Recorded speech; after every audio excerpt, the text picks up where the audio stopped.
Այսօր մենք կքննարկենք, թե ինչպես Բարսելոնան ջախջախեց Էսպանյոլին իր դաշտում եւ մեծացրեց հեռավորությունը Ռեալից 9 աչոկով։ Գնացինք։ Այս տուրը Լա Լիգայի ռետրո տուրն էր, դրա համար ռետրո ենք հագնվել։ Ռետրոն ու грубо говоря հասկացաք։ Այս տուրը Լա Լիգայում կոչվում է ռետրո տուր։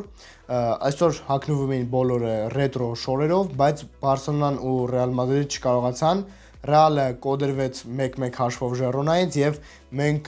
մեծացրեցինք հաշիվը 9 աչոկով։ Շատ կայֆոտ է։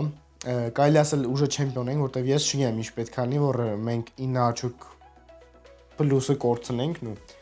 грубо говоря, ես չեմ հավատում դες բանի։ Փորձեցինք մի քիչ պատրաստվենք Ատլետիկո Մադրիդին ու հիմա սաղ կքննարկենք։ Ու ամենակարևորը Տորմուզը գոլ խփեց։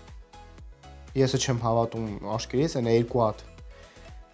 без կոմենտարիվ կպավ անհնարին է, բայց լավ։ Բարսելոնան առաջին թայմում պրոստը տեղ չթողեց Էսպանյոլին, 2-0 փագեց առաջին թայմում եւ երկրորդ թայմում 4-1 վերջացրեց խաղը։ Հիմա պատմեմ գոլերի մասին եւ ինչ ես տեսա խաղում, որը շատ հետաքրքիր էր։ Ստարտովի սաստավում հանգիստ ստացավ Ժոա Կանսելոն, Լևանդովսկին, Ռեշֆորդը։ Ստարտովի սաստավում էր Գավին, որը խաղում էր ձախ ֆլանգում եւ ձախ ֆլանգում ինքը խաղում էր այնպես, որ ոչ թե ձախ ֆլանգ էր գնում, այլ գալիս էր մի քիչ ավելի մեջտեղ ու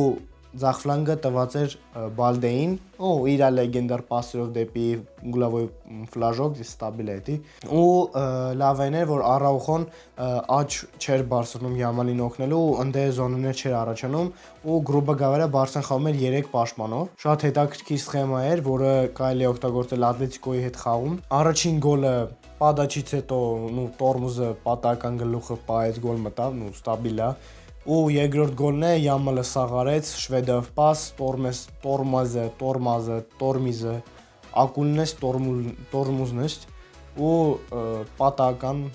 sense քսվեց մի քիչ գնդակին ու գոլ մտավ։ Էլ ուրիշ դες բաներ չեղավ, պահեր կային, որով կարենք խփենք, բայց չօգտագործեցինք։ Երկրորդ թայմում մի քիչ ավելի հանգստացեցինք խաղը, մինչև 80 րոպեն մի հատի գոլ հասեցինք, բաց թողենք, դա աբիդնի է, որտեվ Սուխարը Ժոա Գարսիան չունեցավ, Կիրիեշկի Ժոա Գարսիան չունեցավ, ոչմ։ Հետո մտավ Մարկասադոն, Ժերար Մարտինին հանգիստ տվեցին,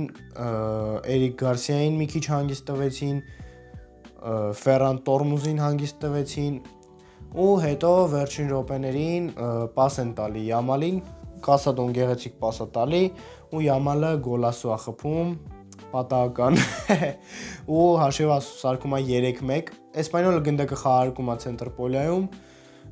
մենք գնդակը խլում ենք, Արաուխոն տալիս են պաս Յամանին, Յամանը շվեդով պասը տալ դեպի Դեյոնգ, Դեյոնգը կասեցնում է փոխանակ ուդարան, ինքը կանգնում է 999 պինգով, պրոստը նայում է դեպի պայծառապագա ու չգիտեմ խի որոշեց պաստա, ստաբիլ է, ինքը որոշեց պաստա ու Ռեշֆորդը գոլ խփեց։ Իրականում այս խաղը մեծ նադեժդաներ է տալի, Նադեժդա Պիտրովնաներ է տալի, որ մենք կարող ենք կամբեք անել Ատլետիկոյի հետ խաղում։ Իհարկե այո դժվար կլինի, բայց հավատանք, որ կկարողանանք անենք Ատլետիկոյի հետ կամբեք։ Այսքան կարդանք մեր վիդեոն, Բարսելոնան հաղթահարեց այս կոդրումը եւ 99.9%-ով դառնում է չեմպիոն։ Շնորհավոր եմ Բարսայի ֆանատներին, գնաց, մալաչինկի։